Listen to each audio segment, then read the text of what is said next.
Assalamualaikum warahmatullahi wabarakatuh. Kerabat muslim, saat ini tim Dolan Inspiratif sudah nyampe di wisata edukasi Kebun Buah Naga, yang tadi memang sebelum berangkat kita sudah informasikan ke kerabat muslim semua. Jadi disinilah tempatnya. Segera kita akan masuk ke dalam dan menemui ownernya. Ikuti perjalanan kami di Dolan Inspiratif Radio Insan FM Purbalingga. Dolan Inspiratif. Baik kerabat muslim, alhamdulillah sekarang kami sudah bertemu dengan Bapak Sutrisno. Beliau adalah yang kemudian mempunyai kebun buah naga ini, dan insya Allah akan kita ajak ngobrol ya, bagaimana beliau yang akhirnya kemudian mempunyai kegiatan budidaya buah naga ini. Pak Trisno, sehat nih Pak? Alhamdulillah. Pak, saya kepengen tahu ini, sebenarnya awal mula Bapak kemudian punya kebun buah naga ini bisa diceritakan Pak, tadinya seperti apa Pak? Ya, sebelumnya terima kasih sekali. Belum kami panjang lebar, kami ingin menyampaikan perkenalan. Nama saya Sutrisno, umur 57 tahun.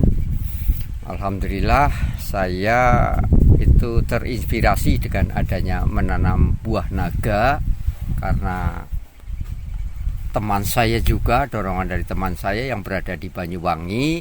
Kebetulan dia usahanya di sana juga budidaya buah naga.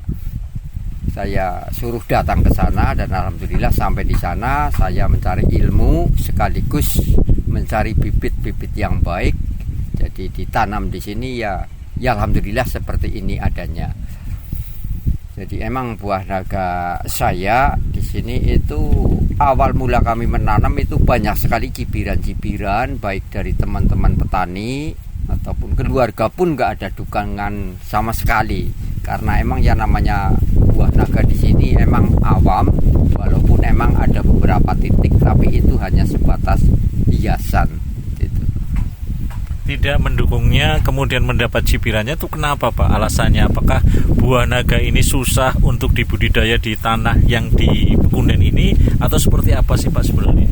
Jadi yang namanya tanaman buah naga di Banyumas khususnya emang belum ada yang misalkan satu hamparan itu ditanami semua.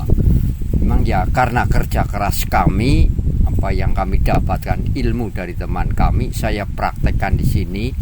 Ya alhamdulillah bisa menutup orang yang dulunya mencibir saya, yang istilahnya gak memberi semangat kepada saya. Jadi saya tunjukkan dengan adanya seperti ini.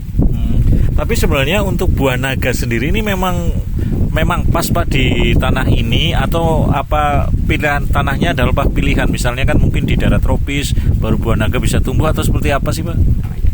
Yang saya lihat di Banyuwangi khususnya yang sebagai pedoman buat kami menanam apapun itu MPDL Mas. Jadi MPDL itu sangat-sangatlah penting.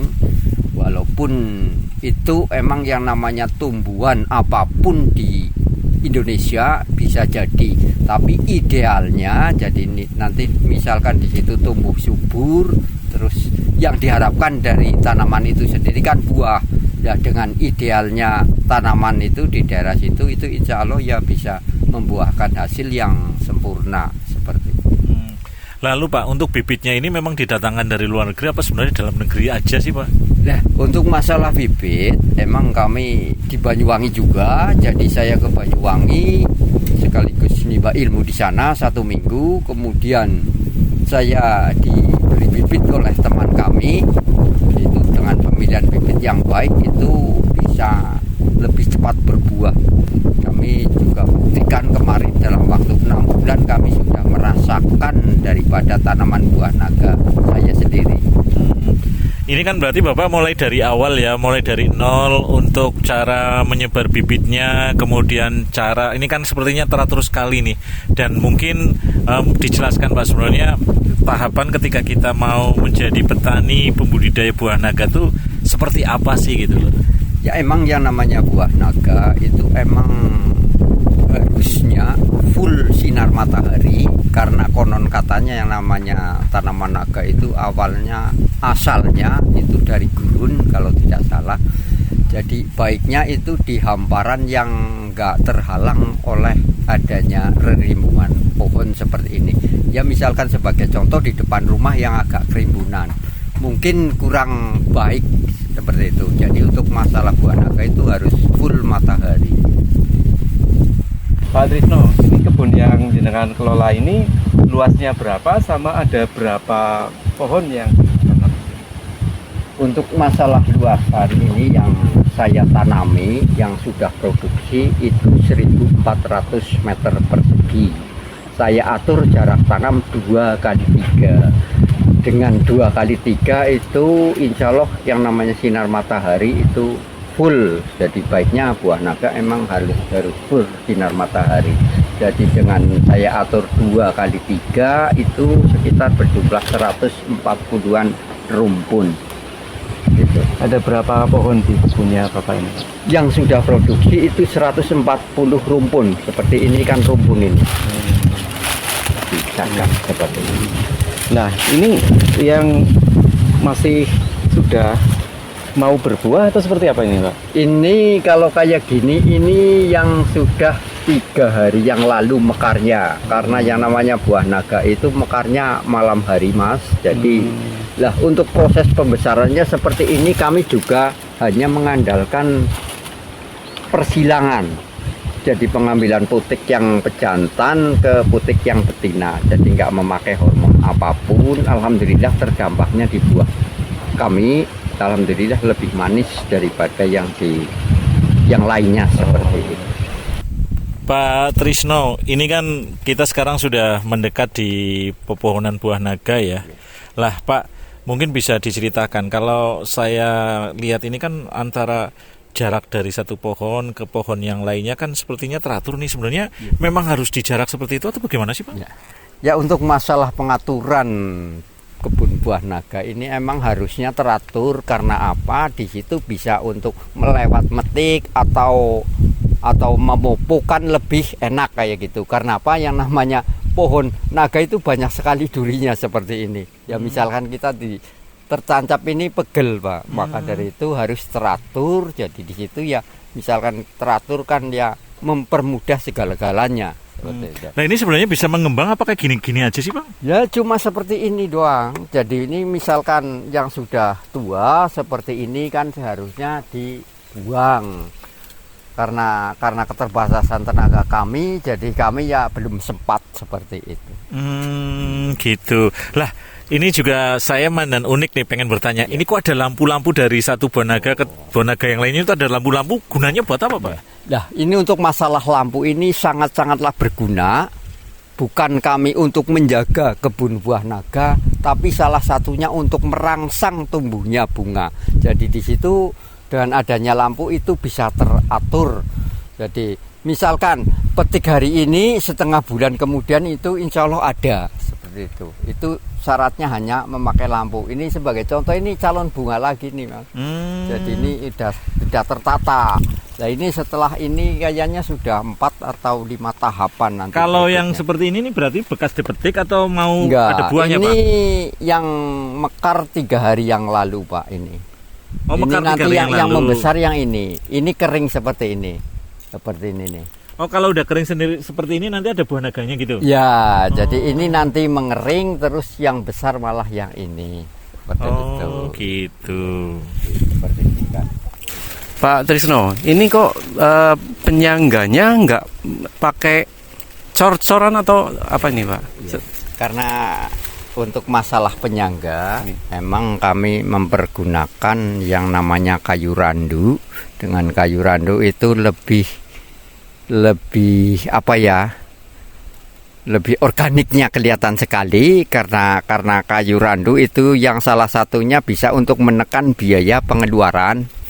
Lah misalkan kita pakai cor, kita akan mengeluarkan seberapa duit sih? Lah sedangkan penyangga pakai kayu randu saja sudah cukup, nggak perlu mengeluarkan uang kayak gitu. Jadi bisa menghemat gitu. Pak, ini ada yang sudah berbuah. Ini udah berapa lama ini Pak sampai Nah, bisa ini seperti yang ini? namanya buah naga emang terhitung dari mekarnya bunga matahari 40 hari kemudian insya Allah sudah siap konsumsi. Jadi buah naga yang sudah merah seperti ini sudah umur 40 hari setelah mekar kayak gitu. Ya emang buah naga kami kadangkala ada yang kayak gini, tapi kalau kayak biarpun kayak gini malah lebih manis. Karena emang perlakuan saya itu boleh dikata full organik Pak ya. Jadi alhamdulillah kami sudah punya sertifikasi, terus kandungan-kandungan apa saja yang ada di kebun buah naga kami sudah dapatkan. Seperti itu. Pak Trisno, ini kan berarti jenengan membuat kebun atau budidaya buah naga ini kan pasti ada manfaatnya buat banyak orang ya. Apalagi di sana adalah ada tulisannya wisata edukasi kebun buah naga. Ini sebenarnya tujuan untuk memanfaatkan banyak orang tuh di sini untuk apa sih Pak? Ya. Jadi gini Pak, awal kami emang nggak kebayang yang akhirnya sampai seperti ini ya. Karena apa? Yang namanya menjadi desa wisata kan baru 3 atau 4 tahun yang lalu. Sedangkan buah naga saya itu sudah umur 7 tahun Pak. Jadi nggak kebayang. Lah kenapa kami edukasikan kepada pengunjung ataupun anak-anak daripada mahasiswa? Emang moto saya itu yang namanya ilmu itu bagi saya tidak ada rahasia-rahasiaan Pak. Jadi di situ saya pasrah aja kepada yang kuasa karena itu berkaitan dengan rezeki. Misalkan kita mau meniru seperti saya silahkan, saya bicara apa adanya. Jadi di antara kita itu tidak ada rahasia-rahasiaan seperti itu Pak. Berarti Pak, saya juga penasaran, Bapak ini lulusan ITB pertanian atau apa sih Pak? Kok bisa kemudian berbudidaya, mengelola seperti ini tuh bagaimana, belajarnya dari mana Pak?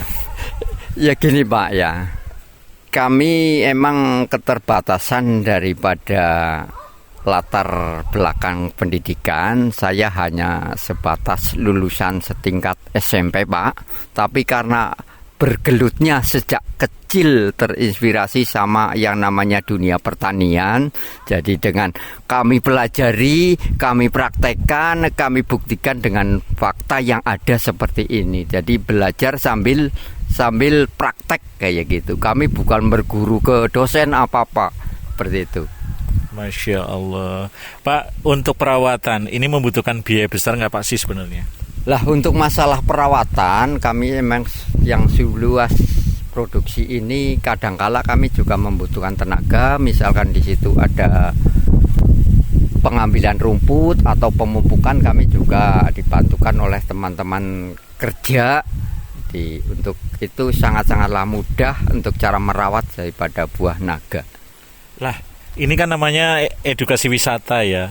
Ini kalau masuk ke sini mereka yang mau belajar, mau memetik ini berbayar nggak sih Pak? Kalau berbayar berapa Pak? Ya. Untuk masalah masuk ke desa wisata Pekunden, jadi yang namanya Pekunden itu ada Pokdarwis. Kita misalkan masuk lewat Pokdarwis itu ada paketannya Pak. Lah misalkan masuk ke kebun atau ke poja khususnya di kebun buah naga, emang di situ ya misalkan mau edukasi juga kami beri bagaimana cara membudidayakan. Jadi itu paket Pak. Jadi misalkan mau datang ke desa wisata Pekunden itu masuknya ke paket Pokdarwis yang ada di Pekunden. Seperti itu. Berarti kalau mau belajar ke sini diterima ya Pak ya, ke Pokdarwis itu ya harus masuk ke sana dulu, memberitahu sana dulu gitu nggih. Ya emang ya seharusnya seperti itu. Kami terima apapun, misalkan mau berkunjung ke Pekunden ya nggih monggo, tapi yang namanya Pekunden hanya itu sebagai wisata. Yang namanya Pekunden itu nggak punya sumber daya alam yang sangat-sangat baik, tapi karena kreativitas daripada masyarakat itu bisa dibuktikan. Yang mana di Pekunden ada, di daerah lain mungkin belum ada, seperti itu. Kemudian kalau misalnya mau yang di luar sana, pendengar atau juga pemeriksa yang pengen datang ke sini, ini alamat tepatnya di mana? Kemudian nomor telepon yang bisa dihubungi itu berapa, Pak? Oh ya, ya misalkan mau berkunjung khususnya di Desa Pekunden, lebih khusus lagi itu di Kebun Buah Naga Pekunden. Alhamdulillah, yang namanya zaman sekarang itu sudah zaman HP, jadi kami itu sudah buka Google Map di Pekunden, khususnya di Kebun Buah Naga, yaitu buka aja di Google Map Kebun Buah Naga Pekunden. Di situ tetap muncul. Muncul alamat lengkap dan nomor teleponnya ya Pak ya. Iya. Baik Pak Trisno, sehat-sehat selalu. Mudah-mudahan jenengan memang bermanfaat untuk banyak orang, Amin, untuk amin, amin. membagikan ilmunya dalam budidaya buah naga ini Pak. Iya, amin. Dan demikian kerabat muslim, obrolan kami di Dolan Inspiratif dari Kebun Buah Naga yang ada di Desa Pekunden, Kecamatan Banyumas, Kabupaten Banyumas. Mudah-mudahan ini akan menginspirasi kita semua dan bermanfaat buat kita semua. Terima kasih atas kebersamaannya. Wassalamualaikum warahmatullahi wabarakatuh.